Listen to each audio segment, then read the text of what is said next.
Il est 13h à Bamako, même heure dans la région de Mopti. Bonjour à tous, bienvenue dans votre journal. Le sommaire de cette édition, massacre des civils Pul à Ogo-Sagou. Le gouvernement dissout la milice Dogon et remplace les chefs militaires, dont le chef d'état-major général des armées. Les religieux se mobilisent pour l'ouverture des classes. Un collectif religieux a organisé en début de week-end une manifestation pour demander aux autorités de sauver l'année scolaire. Hors du Mali à présent, la 7e édition de l'Africa CEO Forum se tient à Kigali, la capitale rwandaise.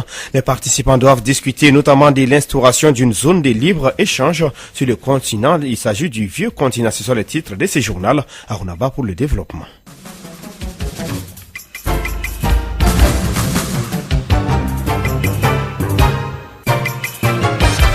Merci de nous rester fidèles. Une fois de plus, bonjour à tous. C'est un week-end noir que le Mali vient de boucler. 135 civils ont été tués samedi dans des attaques contre les villages de Ogo-Sagou, Welingara et Guiwagou dans les cercles de Bankas, région de Mopti. Hier dimanche, le gouvernement du Mali, après un conseil des ministres extraordinaire, a remplacé des chefs militaires dont le chef d'état-major général des armées, Kassim Traoré.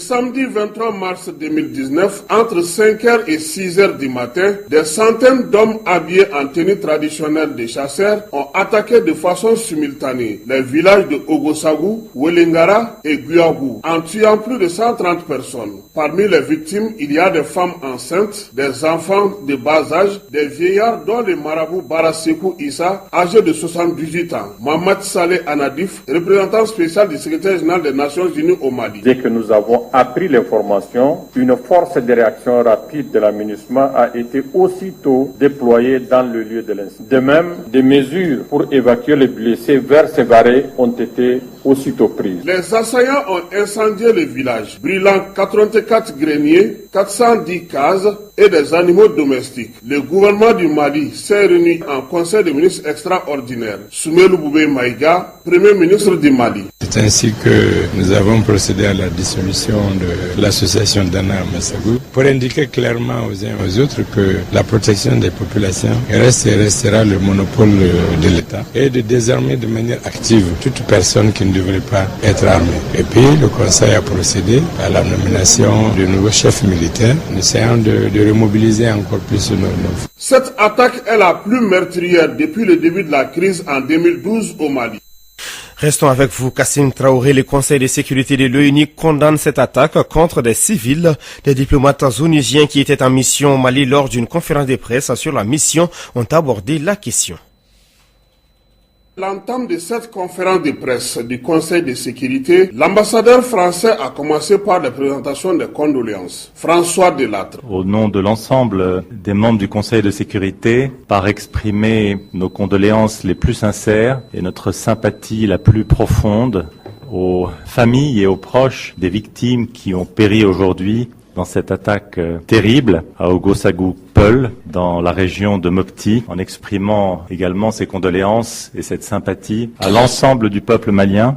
Nous condamnons naturellement, dans les termes les plus fermes, cette attaque inqualifiable. Le représentant spécial des Nations Unies dit avoir pris les dispositions dès l'annonce de cette attaque. Mohamed Saleh Anadif. Nous nous tenons prêts en tout cas à soutenir le gouvernement du Mali pour toute action en vue d'apaiser la situation, tout comme en tant que représentant spécial du secrétaire général. Les membres du Conseil de sécurité sont à Bamako pour faire une évaluation avant la rencontre interministérielle d'évaluation de l'accord. François Delattre. 6 mois après les élections dans ce pays et 3 mois avant le renouvellement du mandat de la MINUSMA. Nous sommes par ailleurs à quelques jours d'une réunion ministérielle importante du Conseil de sécurité qui se tiendra le 29 mars à New York sous la présidence de notre ministre des Affaires étrangères, Jean-Yves Le Drian, qui sera précisément l'occasion de prendre des orientations ou décisions importantes sur l'avenir de l'engagement, de l'accompagnement international du processus de paix malien et sur le futur de la MINUSMA. Pendant leur séjour, les membres du Conseil de sécurité ont rencontré le président de la République, le Premier ministre, l'opposition malienne, les partis maliens dans l'accord et surtout la société civile. Après Bamako, les membres du Conseil de sécurité ont mis le cap sur le Burkina Faso. Les maires de Wankoro, Cheikh Aruna Sankare, pointent du doigt la milice d'Anna Ambassago pour les candidats à la présidentielle. Cette milice est responsable de cet acte et demande au gouvernement d'agir. Il est joint par Kassim Traoré. La sœur d'Anna Ambassago, dirigée par le chef d'état-major Youssou Troba, qui nie d'ailleurs l'implication de son mouvement dans cette affaire de Thierry. Ils sont venus aux environs de 5 heures du matin. Ils ont commencé par attaquer le domicile d'un érudit de la zone qui s'appelle Barassé Pouissa. Ils l'ont tué, lui, ainsi que toute sa famille et tous les disciples qui étaient dans sa cour, les visiteurs, des réfugiés qui étaient venus. Si vous vous rappelez l'attaque de Koulogo, il y avait quelques réfugiés de Koulogo basés dans sa... Nous nous souvenons que le 20 mars, Dana Ambassago a écrit une déclaration prenant la communauté nationale et internationale à témoin que vu l'approche de l'hivernage, ils vont commencer donc à faire des patrouilles. Et donc, voilà les conséquences de leur patrouille. Mais est-ce que vous avez les preuves que l'attaque du 23 est attribuée à Dana Ambassago et vous pointez du doigt leur chef d'état-major? Je confirme cela, ce sont des chasseurs. Pourquoi les gens veulent dire que ce sont des hommes habillés en tenue chasseurs? Mais bien sûr, nous le confirmons. Et ils font des patrouilles. Hier, ils ont passé toute la journée à Banyagara. Ils ont tué des civils à Banyagara. Ce sont des chasseurs de Dana Ambassago. Il faut prendre, il faut appeler ainsi. Ils avaient déclaré cela. Ils avaient déclaré. Et puis, ils ont des camps. Moi, dans ma commune à Wankoro, il y a 4 camps des chasseurs dans ma commune. Et ces chasseurs-là se revendiquent de Dana Ambassago. Vous avez l'État a l'habitude de prendre des décisions comme ça, mais il n'y a pas de suivi. L'État avait pris en conseil des ministres, il y a quelques mois, des décisions interdisant donc tout port d'armes dans la région de Mopti. Mais cela n'a pas été suivi.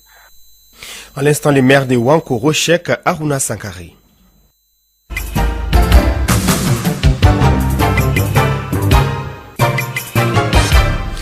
Les religieux mobilisés pour la reprise des cours dans les établissements scolaires, le collectif des religieux a organisé un rassemblement vendredi devant la bourse du travail. Il demande aux autorités de sauver l'année en cours et de garantir l'avenir des enfants du Mali. Astan Diawara, reportage. Élèves à l'école et non dans les rues, tout enfant a droit à la scolarisation. C'est entre autres ces quelques impressions qu'on lisait sur les pancartes des manifestants. Mohamed Kimbiri, directeur de la radio d'Ambey. Depuis un certain moment, l'école malienne connaît de façon récurrente des années scolaires et universitaires ponctuées de perturbations et de troubles. Le système éducatif malien est tombé dans un état de calamité très avancé. Sorties intempestives, grève à répétition, violence dans l'espace estudiantin, programme tronqué, baisse catastrophique des niveaux, année blanche. Beaucoup de ces manifestants n'ont pas mâché leurs mots concernant le report de la marche. Mais ce que j'ai à dire au peuple malien, à cause de l'école, chacun est interpellé dans la famille pour l'intérêt de nos enfants. Qu'est-ce que l'avenir de nos enfants qui sont demain en juin? IBK, la première année blanche, c'est en 1993-94. Et si nous amenons l'école malienne à une année blanche, ça sera une catastrophe pour le peuple malien. Il y aura 20 ans de retard, ce qui fera en sorte que l'avenir des enfants seront carrément menacés. Je suis Berté Kadiatou. Ce que les parents ont fait aujourd'hui, c'est pas juste. Tout le monde est sorti, mais les parents ne sont pas sortis et les élèves aussi. Qu'est-ce qu'on va dire maintenant? Nous n'avons plus de pères ni de mères. Au Mali, la personne qui doit nous aider à préparer notre avenir nous aide à perturber notre avenir. Mais c'est la fin, hein? Plus d'école, plus d'avenir. Je suis Mohamed Beydi Diallo. On était venu pour une marche, pour présenter nos doléances. Et que nos enfants reprennent le chemin de l'école très rapidement. Et nous sommes à un pas de l'année blanche. Cela n'honore pas le Mali. Nous avons constaté avec l'amertume, avec des leaders aujourd'hui qui sont corrompus jusqu'au dernier degré. Je suis déçu, très déçu, parce qu'on est là pour la cause de nos enfants. Mais vraiment c'est décevant. Merci Astan Diawara que nous retrouvons d'ailleurs pour le décryptage de l'actualité internationale. Bonjour Choupa International. Bonjour Aruna, bonjour à toutes et à tous. Nous commençons l'actualité à l'étranger par la Côte d'Ivoire, angoisse des élèves de vivre une année blanche. La grève qui touchait les collèges et lycées ivoiriens depuis janvier a été suspendue samedi pour 1 mois dans l'attente de mesures du gouvernement. À l'initiative de cette grève, la COSEF-CI qui rassemble 8 syndicats d'enseignants en couleur notamment notamment contre le non-paiement d'arriérés d'heures supplémentaires. Le mouvement est massivement suivi avec une participation de 82% des professeurs sur l'ensemble du territoire ivoirien. Les syndicats d'enseignants menacent de reprendre leur mouvement s'ils ne seront pas entendus, Aruna. Restons en Côte d'Ivoire, les travaux du 5e pont d'Abidjan sont lancés et sa livraison est prévue en 2021. Les travaux du pont de Cocody à Abidjan ont officiellement été lancés vendredi par le Premier ministre Amadou Gon Coulibaly. D'un montant de 77,5 milliards de francs CFA, les travaux devraient durer 24 mois. Le 5e pont d'Abidjan reliera la commune présidentielle de Cocody au quartier administratif et d'affaires du plateau. Principal rendez-vous du secteur privé sur le continent, l'Africa CEO Forum s'ouvre ce lundi 25 mars pour 2 jours à Kigali. Près de 1800 participants sont attendus, dont 700 dirigeants, 4 chefs d'État, Paul Kagame, Félix Tshisekedi, Sahle-Work Zewde et Faure Gnassingbé, en plus d'une trentaine de ministres. L'intégration économique africaine, mais aussi le leadership féminin seront au cœur des débats de cette 7e édition. Le manque d'infrastructures, le nécessaire engagement du secteur privé, les entraves encore importantes à la libre circulation des personnes. Autant d'obstacles à dépasser pour que la zone de libre-échange continentale devienne une réalité. On estime des personnalités telles que Paul Kagame, Carlos Lopez ou encore Naïb Sawiri lors de l'ouverture des débats du Africa CEO Forum. Il y a un an, 44 pays annonçaient leur intention de former ensemble la zone économique de libre-échange continentale ZELEC et depuis 21 États l'ont ratifié. Mais énormément reste encore à faire, selon Paul Kagame, pour qui une large part des difficultés à la mettre en place viennent de la politique. Le président chinois Xi Jinping, en visite d'État de 3 jours en France, a été reçu par Emmanuel Macron ce dimanche. Emmanuel Macron veut une alliance tripartite avec la Chine et l'Europe, alors que l'Europe est en plein questionnement sur les ambitions diplomatiques et commerciales de la Chine. Les 2 présidents seront rejoints mardi à Paris par la chancelière allemande Angela Merkel et le président de la Commission européenne Jean-Claude pour un des moments clés de cette visite. Merci Choupa International qui devient désormais national. Il est 13h passé de 14 minutes dans les studios. Djeli Baba Sissoko, vous suivez Clé de Info.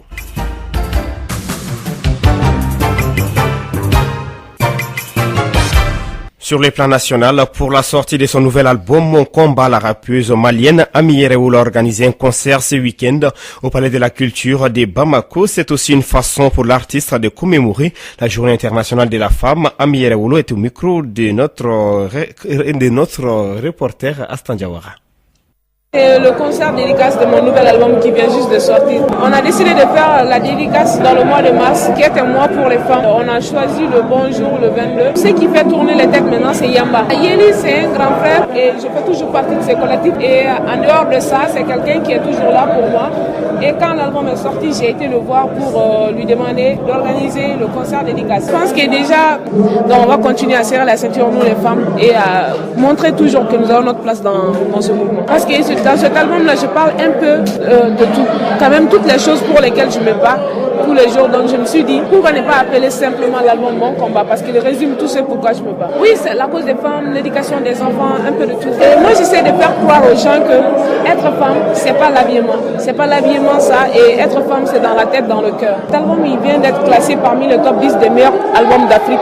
Parce qu'il est sorti fin 2018 et il a été déjà dans les classements. Donc, je peux dire qu'il se porte bien. À l'instant, Ami Yerewoula, rappeuse malienne, c'est sur cette note qui s'achève ce journal. Merci à vous de l'avoir suivi avec la présentation de Arunaba. La complicité technique, c'est Fatou Fall. Tout de suite, c'est la chronique Elect. Elect est déjà dans les studios Djeli Baba Sissoko.